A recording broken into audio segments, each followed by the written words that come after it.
कोई ठिकाना नहीं। यह कहानी एक छोटे से शहर की है जिसका नाम था नवीनपुर। नवीनपुर एक शांत और सुकून भरा शहर था जहां लोग अपनी रोजमर्रा की जिंदगी में व्यस्त रहते थे। यहाँ के लोग एक दूसरे से गहरे जुड़े हुए थे और हर कोई एक दूसरे की मदद करने को तैयार रहता था। लेकिन इस शहर की एक विशेषता थी, यहाँ हर कोई अपने भविष्य को लेकर परेशान था। जिंदगी का कोई ठिकाना नहीं था। इस कहानी के मुख्य पात्र है आदित्य, माया, नरेश काका, शिवानी। आदित्य, माया और शिवानी बचपन के दोस्त थे। आदित्य का सपना था कि वह बड़ा आदमी बने और अपनी मेहनत से दुनिया में नाम कमाए। लेकिन जैसा कि हर इंसान की जिंदगी में होता है, आदित्य को भी बहुत परेशानी का सामना करना पड़ा। उसके पिता का ट्रांसफर बार बार होता था जिससे आदित्य को स्कूल बदलने पड़ते थे। उसका आत्मविश्वास कभी नहीं बन पाया क्योंकि उसे हमेशा अपने दोस्तों से दूर रहना पड़ता था। लेकिन माया और शिवानी उसकी जिंदगी में एक आशा की किरण की तरह थी। माया हमेशा उसे यह कहती थी कि आदित्य, तुम्हारी जिंदगी का कोई ठिकाना नहीं है। तुम जितना अपनी जिंदगी को पकड़ने की कोशिश करोगे उतना ही वह तुम्हारे हाथों से फिसल जाएगी। यह जिंदगी है, इसे जीने का तरीका बदलो। शिवानी भी आदित्य को समझाती थी कि पैसा और शोहरत हमेशा खुशियां नहीं लाती। असली खुशी तो उस रास्ते में होती है जिसे आप चुनते हैं। लेकिन आदित्य का मन कभी नहीं मानता था। वह हमेशा कुछ बड़ा करने के लिए संघर्ष करता रहता था। एक दिन आदित्य ने एक बड़ी कंपनी में जॉब पाने के लिए इंटरव्यू दिया, लेकिन वह असफल हो गया। उसकी उम्मीदें टूट गई। उसे लगा जैसे उसने अपनी जिंदगी का सब कुछ गंवा दिया।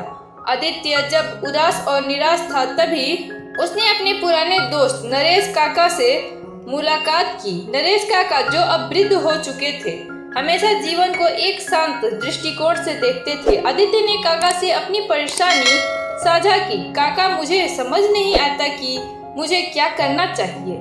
मैं हमेशा अपने सपनों के पीछे दौड़ता रहा, लेकिन लगता है कि जिंदगी का कोई ठिकाना नहीं। नरेश काका मुस्कुराए और बोले, बिल्कुल बेटा, जिंदगी का कोई ठिकाना नहीं होता। यह नदी की तरह बहती है और तुम उसकी धारा के साथ नहीं चलोगे तो वह तुम्हें कहीं का नहीं छोड़ेगी।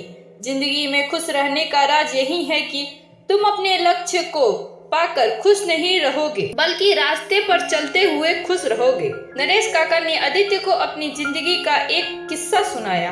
मैंने भी सोचा था कि मैं बड़ा आदमी बनूंगा, लेकिन जब मैंने अपनी जिंदगी को समझा तो पाया कि जो मैं चाहता था वह कभी पूरा नहीं हुआ।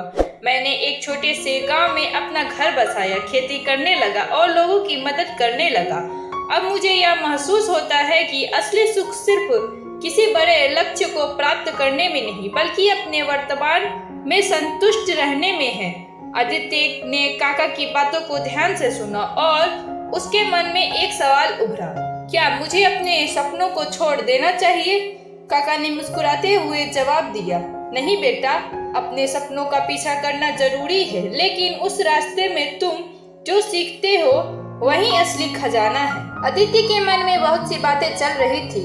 अगले दिन माया और शिवानी ने उसे एक बार फिर समझाया। माया ने कहा, आदित्य, तुम्हें यह समझना होगा कि जिंदगी का कोई ठिकाना नहीं है। यह हमेशा बदलते रहती है। जो आज तुम्हारे पास है वही कल नहीं होगा।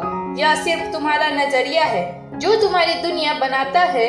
अगर तुम अपने वर्तमान में खुश रहोगे तो तुम्हारा भविष्य अपने आप सही दिशा में चलेगा। शिवानी ने भी कहा, आदित्य, तुम जो भी करते हो वह अपने दिल से करो। अगर तुम किसी चीज के पीछे भागोगे तो वह तुम्हारी जिंदगी का हिस्सा बन जाएगी, लेकिन अगर तुम उस पर पूरा ध्यान दोगे तो वह तुम्हारे हाथों से फिसल जाएगी। आदित्य ने माया, शिवानी और काका की बातों को ध्यान से सुना। एक दिन जब वह अपनी जिंदगी के बारे में सोच रहा था तो उसे एक सच्चाई का एहसास हुआ। उसने महसूस किया कि जो कुछ भी उसने अभी तक किया वह हमेशा अपने भविष्य के लिए था, न कि वर्तमान के लिए। उसे यह समझ में आया कि जिंदगी का कोई ठिकाना नहीं और असली खुशी अपने रास्ते में मिलते अनुभव और रिश्तों में होता है। आदित्य ने अब अपने जीवन को अलग नजरिए से देखना शुरू किया। उसने अपनी नौकरी पर ध्यान दिया, लेकिन अब उसने खुद को खुश रखने का तरीका भी खोज लिया। माया और शिवानी के साथ उसके रिश्ते और भी मजबूत हो गए। और नरेश काका की बातों ने उसे सिखाया कि जिंदगी में जो मिलता है उसे अपनाना और आनंदित होना चाहिए। जिंदगी के ठिकाने को ढूंढने से बेहतर है उसे जीने का तरीका ढूंढना। उसने अपनी जिंदगी को साधारण और सहज रूप में अपनाया और सच्चे सुख की ओर बढ़ा।